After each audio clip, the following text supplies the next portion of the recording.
요한일서 4장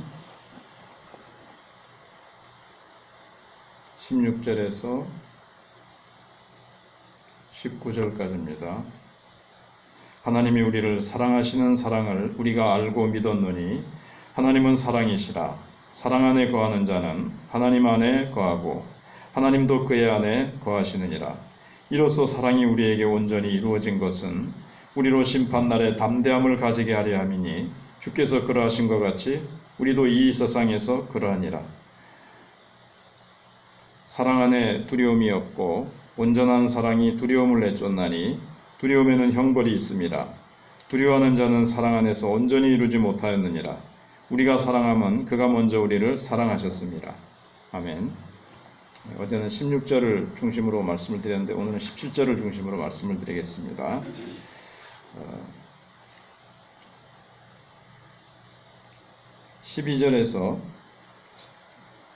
12절을 보시면 그의 사랑이 우리 안에 온전히 이루어지느니라 이렇게 잠깐 언급을 했었는데, 하나님의 사랑은 항상 이 완성을 향해서 나간다는 겁니다. 온전히 이루느니라.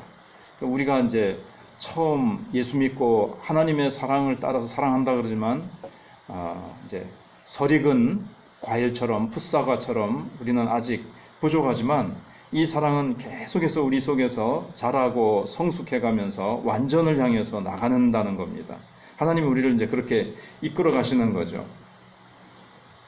그래서 17절에 이로써 사랑이 우리에게 온전히 이루어진 것은 그랬는데, 여기서도 사랑이 우리 속에서 온전히 이루어져 간다 그렇게 됐습니다.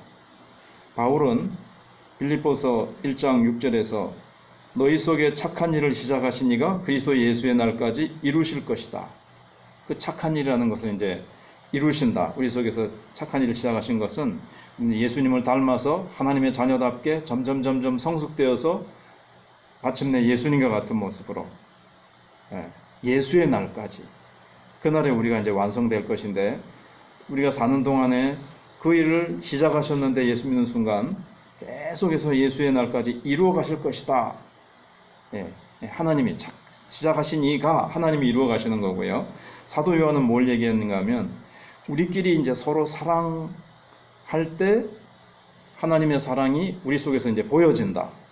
그걸 이제 강조를 했습니다. 그래서 이제 17절에서는 완성된 목적을 바라보고 있는 겁니다. 그리스도인끼리 서로 나누는 사랑 속에서 보여지는 하나님의 사랑을 강조했는데, 그 사랑이 지금 멀리 내다보고 있는 거죠. 완성된 그 목적을 바라보고 있습니다. 그래서 그 목적은 뭐냐면 심판날의 담대함을 얻게 하려 함이라 그랬습니다. 심판날 주님 앞에 섰을 때 우리의 모습이 정말 성숙되고 하나님의 사랑으로 가득 차서 우리가 두려워하지 않는다는 겁니다. 우리가 예수님의 모습을 점점 닮아가고 성장할수록 사랑이 우리의 삶 속에서 완성된다는 겁니다. 그래서 여기 보니까 17절에 하나님은 사랑이시라. 사랑을 우리가 알고 믿었노니 하나님은 사랑이시라. 사랑 안에 거하는 자는 하나님 안에 거하고, 66절 읽었네요. 주께서 우리로 심판날에 담대함을 가지게 하려 함이니, 이제 사랑이 우리 속에서 온전히 그렇게 성숙하고 우리가 성장해서 사랑이 완성되면 심판날에 우리가 담대함을 가지게 된다는 겁니다. 자신감을 가지게 된다는 겁니다. 그러니까 형벌의식과 사랑은 같이 동시에 있을 수가 없습니다. 그래서 우리가 하나님을 사랑하고 하나님의 사랑도 우리 속에 충만하면 하나님 앞에서 우리가 자신감을 가지고 심판날을 맞이할 수 있다는 겁니다. 또 그렇게 하게 하려고 하나님의 사랑이 우리 속에서 온전히 이루어진다는 겁니다. 그리고 주께서 그러하심 같이 우리도 이 세상에서 그러하니라. 주께서 그러하심이라는 건 뭐냐면 예수님께서 이 땅에서 정말 사랑으로 사신 것처럼 우리도 이 세상에서 그렇게 산다는 거예요. 우리는 참 그렇게 사지 못하는 것 같은데, 그래도 우리가 예수님처럼 완전히 그렇게 하지는 못해도 예수님이 우리 안에 거하시면서 우리를 자꾸 이제 그렇게 이끌어 가십니다. 예수님처럼 하나님을 위해서 하나님의 뜻대로 살아가도록 우리를 자꾸 그렇게 이끌어 가신다는 겁니다. 그리고 우리는 그날에 가서야, 마지막 날에 가서야 우리가 하나님의 사랑을 맛보고 예수님 안에 있는 그 신령한 은혜, 그 하나님의 신령한 은혜, 그 성숙된 모습이 그때 가서야 이루어지는 것이 아니고 또 그때 가서야 완성되고 나서야 맛보는 것이 아니라 우리는 지금부터 맛보죠.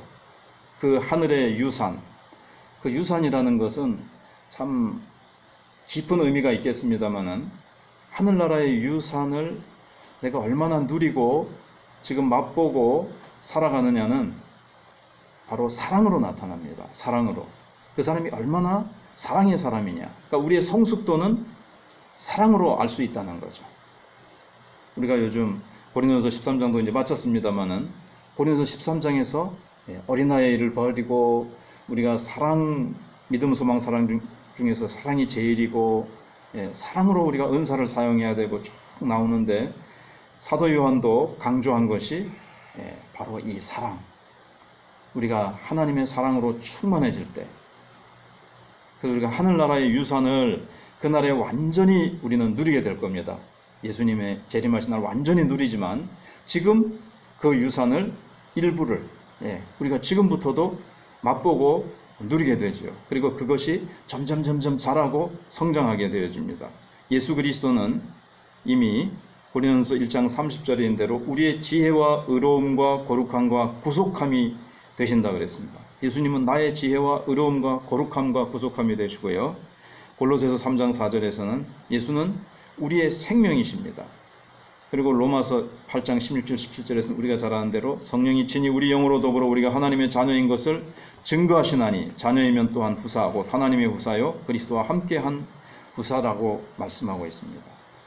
그리스도와 함께한 후사고 그리스도와 함께 하늘나라를 유업으로 이제 받게 될 것인데, 그게 뭐 땅덩어리, 금은 보석 덩어리를 받는 것이 아니라 예수님을 닮은 모습.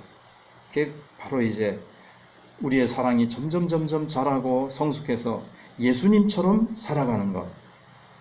그것이 17절에 주께서 그러하심 같이 우리도 이 세상에서 그러하니라. 바로 천국에 우리가 들어갈 때서야 예수님의 사랑만큼 자라서 그때서야 누리고 맛보는 것이 아니라 이 세상에서 예수님처럼 완벽할 수는 없지만 점점 자라고 성숙해서 예수님처럼 우리가 그렇게 사랑하고 섬기고, 또 이 속에는 뭐가 들어있는가 하면 아버지 하나님이 예수님을 사랑하시는 그 사랑으로 똑같이 우리를 사랑하신다는 겁니다. 로마서 5장 5절에 보면 환난 중에서도 기뻐하나니 이는 성령으로 말미암아 하나님의 사랑이 우리에게 부음바 됨이라 그러는데, 하나님이 우리에게 사랑을 부어주시는데 어느 정도 부어주시는가? 예수님을 사랑하시는 똑같은 사랑으로 우리에게 사랑을 부어주신다는 겁니다. 그러니까 이제 우리가 두려워할 필요가 없지요. 우리의 인간적인 아버지는 다릅니다. 아버지 가운데서는 좀 성격이 좀 아침 저녁으로 달라가지고 칭찬을 많이 해줬다가 또 하루아침에는 막 두들겨 패기도 하고 막 날벼락이 떨어지기도 하고, 그러면 하나님에 대한 이미지는 자기 부모에게 받은 거가 이렇게 투사되기가 쉽습니다. 그래서 언제 날벼락이 떨어질지 모르는 아버지를 내가 모시고 있었다면 하나님도 그러신다고 처음에 신앙이 어릴 때는 그렇게 되기가 쉬워요. 그래서 이 감사와 두려움이 막 섞여 있습니다. 날 구원해주신 거 감사합니다 그러면서도 하나님은 큰 매를 가지고 내가 잘못하면 때려주려고 벌 주려고 기다리시는 하나님처럼 무의식 속에 그렇게 되어서 하나님과의 관계가 잘 되지 않고, 하나님의 사랑을 충만히 이렇게 하나님은 충만히 부어주시는데 그것을 잘 받아들이지 못하고 두려움 속에 있는 사람들이 또 많습니다. 그러나 오늘 본문이 말씀하시는 것처럼 하나님은 얼마나 우리를 사랑하셨던지, 독생자 예수 그리스도께서 나를 위해서 죽어주셨기 때문에 그 사랑을 보면 내 죄는 다 용서받았고, 사탄은 우리를, 그런 사람을 더 속삭거립니다. 많은 죄를, 그가 지은 죄를 다 쌓아가지고 와가지고는 너는 쓸데없고 너는 절망적인 인간이야. 네가 어떻게 그리스도인이 되고 하나님이 너를 받아들이겠어. 그러면서 더 그를 절망시켜서 하나님의 사랑을 맛보지 못하고 하나님의 사랑으로 점점 성숙하지 못하도록 사탄은 방해합니다. 그러나 사랑이신 하나님은 우리가 자신감을 갖기를 원하십니다. 그분이 죄사함을 위해서 보혈을 흘려주셨고 성령께서는 우리를 하나님을 아버지라고 부르게 하셨고 우리는 사랑하는 독생자 예수님 때문에 우리는 하나님께 온전히 받아들여졌기 때문에 언제든지 하나님 앞에 아버지 그렇게 나갈 수가 있게 되었고 심판날에 우리는 전혀 두려워할 필요가 없습니다. 우리의 죄와 우리의 잘못과 실수는 십자가의 보혈로 십자가 위에서 다 해결이 되었기 때문에 아들을 내어주시니까 그 모든 것을 은사로 주시지 않겠느냐. 그토록 하나님이 우리를 사랑하시고 하나님이 우리를 위하시면 누가 우리를 대적하리요. 예. 의롭다 하신 이는 하나님이시니 누가 우리를 정죄하리요 그랬습니다. 우리는 사도 바울의 그 담대함을 가지고 자신감을 가지고 하나님의 보좌 앞으로 담대히 나아가는 우리가 되어야 되겠습니다. 기도하겠습니다.